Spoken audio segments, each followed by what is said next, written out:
Linkage institutions are simply institutions which allow for mass communication between the government and the public.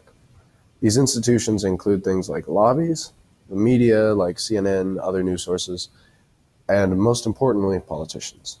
Politicians are very powerful linkage institutions.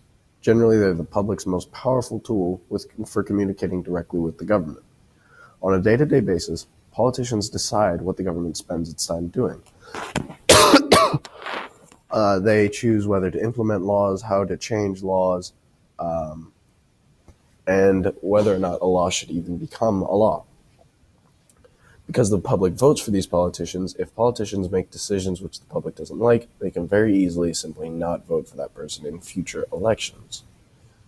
In order to take a closer look at politicians and the possible biases they may have, today I'm going to look at a speech President Obama made on October 1st, 2015. He made this speech in Umpqua, Oregon in response to a mass shooting.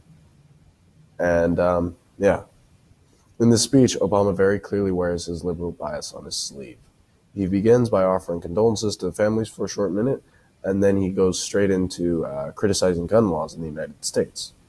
He calls restrictions of access to gun laws common sense, and even says that responsible gun owners are the ones who know the importance of gun safety laws, which somehow says that those who disagree are somehow more irresponsible or don't have common sense than those that do agree.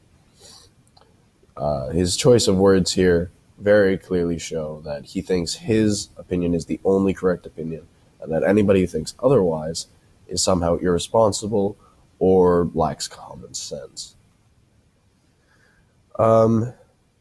About his sources, he doesn't provide his sources here. He just says that there are polls which show his evidence to be true, which show the people to disagree, but he does not give any information on the poll. He doesn't tell us who gave the poll, what year they gave the poll from, and like all of these things could potentially bias the source, yet Obama provides none of them. Because we don't know the credibility of his sources, we simply have to take his word for it. We simply have to take his words at face value.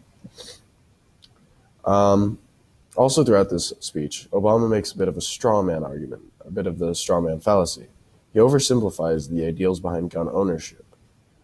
Though it may just be his point of view, he gives little benefit of the doubt to those who believe in the usefulness of lacking gun safety laws. Again, he does this by belittling those who do not believe in these laws, by calling the laws common sense, and he even suggests that those who do own guns, he suggests that they should check whether their views are being properly represented by the organization that suggests it's speaking for you, which may be alluding to the NRA and others who support gun freedom and who oppose gun safety laws.